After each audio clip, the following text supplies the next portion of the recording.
Nu er så kommet herop, og vi sidder og venter over helikopter i Mataora River, sidder vi oppe ved. Og det er jo så det der dejlige vejr, de har lovet os. Nej, var det det, Jacob? Ja. Ikke lovet solskin. Så nok de havde. Men det er så de der skide meteorologer, den vil rigtig regne med. Så sådan er det. Men er vi klar? Yes. Vi er bare klar. Vi er godt.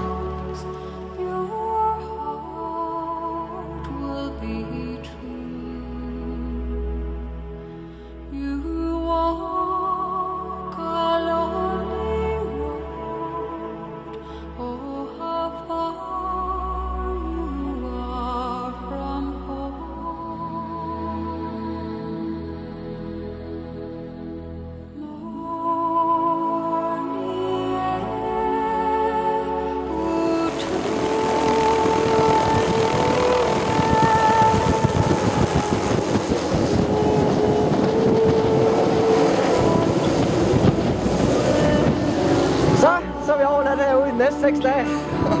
Det var fandme fedt. Ja, det var fedt det der.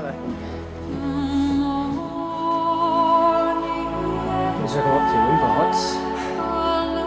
Og en brændeovn og 6 køjepladser. Med madrasser og det hele i, så vi kommer slet ikke til at lægge riggen. Og stålbord.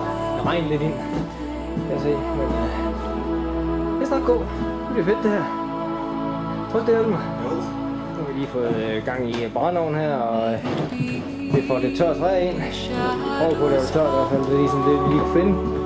Vi lige får lavet lidt af det. Vi lige får lidt at spise. Og så har vi været ved at lige, og Jacob han har lavet stik op heroppe. Så tror jeg, at han er ved at komme så godt til plads her. Det ser altid ud. Jacob han er ved at finde det. Vi er lige ved at finde det træ til de næste. Der kommer og bor i hytten her, så der er lidt tørt træ til dem også. Så eller tørt, så det er fugtigt, lidt fugtigt træ til dem. 11:30 formiddag på anden jagtdag. Vi var afsted i går, og det var sådan lige lidt hårdt. Vi var afsted i 17 timer uden stop, og kom tilbage kl. 1 i går aftes midt om natten, efter at have brugt 7 timer på at være gået tilbage. Vi startede i går med at spise noget bacon hernede, og så gik vi hjemmefra, da kl. 8. Og så er vi gået op over det der, I kan se derovre.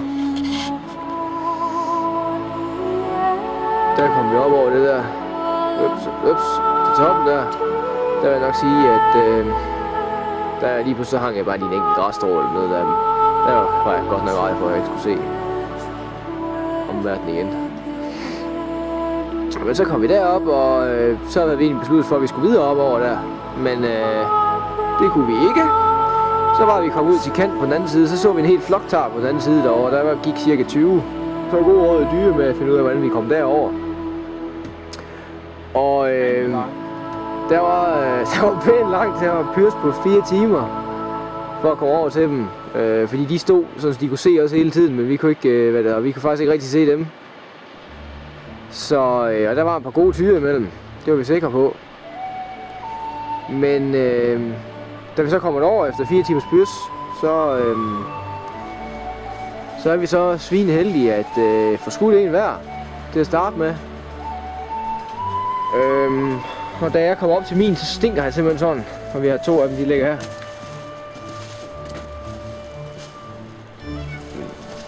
To tager her. Han stinker simpelthen sådan. Og så kommer der løvende 3 hvad det hedder, hektarbukke tyre, der ikke var ret gamle, det var et par år gamle. Og de er ikke i brunst endnu, så skød jeg en af dem, så vi kunne få lidt kød med hjem, fordi det andet det var fuldstændig uspiseligt. Jeg vil så have været nede og hente vores tasker, og vi kommer op igen, vi skulle op og have taget nogle billeder og have sat hovedet af dem og sådan noget. De kunne simpelthen ikke bære skinnet ud derindefra, ellers ville vi have haft det også. Så står lige på med, hvad det hedder, dengang vi er på vej over til, hvad det hedder, den der lille en, jeg skudt her, så står der en tyr mere. En stor tyr mere. Og vi aner ikke, hvor stor han er endnu, for vi har ikke været derovre. Så derfor har jeg skudt en tyr mere. Så jeg skød 3 tyre i går, og Jacob han skyder en, hvor Jacobs den det er nok næsten 13 tommer. 12-13 tommer hans tyr. Så det er godt. Det er jo en god tyr, han fik i hvert fald. Men nu må vi se, om vi kan holde til at gå derover i morgen for at hente de sidste 2 hoveder der. Det bliver en lang tur i hvert fald. Men vi satser på, at vi gør det på 8 timer tur og retur, når vi ikke skal rende rundt midt om natten og ikke kan finde tilbage. Og vi er jo enige om det bus der for at komme tilbage også. Og det er bare tæt, kan jeg lige fortælle jer. Så jeg er lige ved at lave noget bacon og noget her fra morgenen her, så vi kan, eller morgen formiddagen her, så vi kan komme godt i gang med dagen, så vi kan få sørget noget brænde. Der er vores træ, det er pisse godt, så det ligger tørre, inden det kan brænde. Og efter de hænger lige her til opladning, eller optørring og bukser og det hele. Vi er jo pisse ud i går, da vi kom hjem. Men sådan er det. Vi er lige kommet ud her og sidder på en klip. Vi kommer op i toppen, 1200 meters højde. Hølme har mistet chance til en kæmpe tyr i dag. Den startede 50 meter fra ham og stillede sig ud på 100, men han kunne kun se ryggen. Jeg kunne sagtens skudt derfra, hvor jeg sad, men aftalen det var, at det var Hølmes. Så det var lidt af pis, at vi ikke fik den. Men sådan er det. Nu sveder vi godt over det begge to. Nu ser vi, hvordan vand det render af os. Vi kommer helt derned til bunden af. Jeg tror måske, der får 2 andre jæger ud i vores hytte i dag, men vi er ikke helt sikre. Så sådan er det.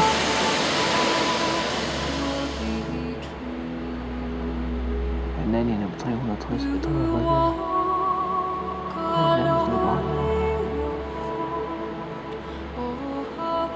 Der står tyr. Der står der puster også mange sådan der. Han har sat sig i stedet, jeg ved ikke lige hvad fanden. Prøv at afvende situationen, vi har godt altid til vinter til at begynde at gå ned igen. Han har stået pitchet efter sådan noget, så det ikke lige at gøre. Shut up, det er fantastisk, men så er det godt, det er med på vind. Han går rundt og spekulerer på, at han har fået skudhold til ham. Jeg kan ikke forstå, at han ikke bare ligger sådan her, så klapper ham en. Så vi kan få ham med hjem. Der er 2 landjer der. Nu gør det, Hølme.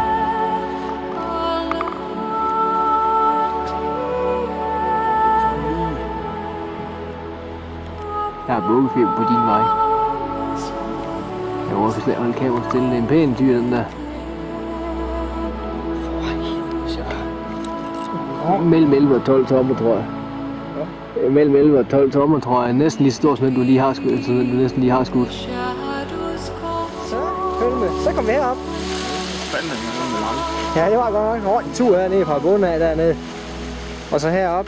Men vi havde jo ligesom den anden dag, der skød vi jo to tager mere herom, så vi skulle om og hente i dag. Og den ene af dem, han ligger her, det var ham, jeg skød. Der fik en perfekt bladkugle op på toppen af det der, den høje der. På 125 meters afstand derover til. Og det resulterede så i en faktisk en ret pæn tartyr. Og abnorm er han også. Har kun en stang, og han er nok, hvad var vi talt ham til? Aldersmæssigt. 11 år gammel. 11-12. Så det er en rigtig gammel tartyr, ham her. Den er sæt meget flot. Og prøv at se den udsigt, vi har her bagved, her ud over Alperne her.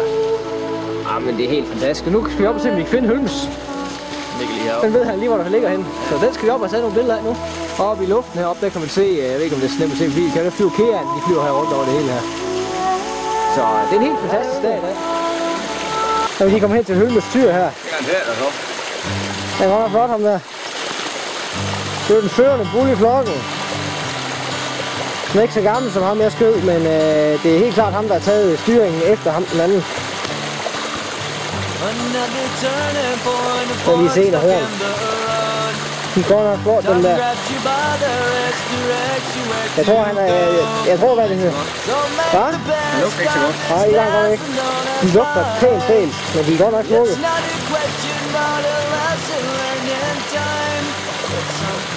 Min den ligger hernede, længere nede af vandløbet dernede, på den anden side dernede. Det er ikke sgu så langt fra hinanden. Men det er 2 rigtig gode bullstem, vi har fået her. Så der er ingen New-Zealand, der gør meget bedre. Mange New-Zealand har slet ikke skudt en Hølme. Hvordan føles det? Ja, føles fedt, gør ikke det? Hanging on a shelf in good health and good time. Tattoos of memories and days. that skin on trial. For what it's worth, it was worth all the while. It's something unpredictable, but in the end is right. I hope you had the time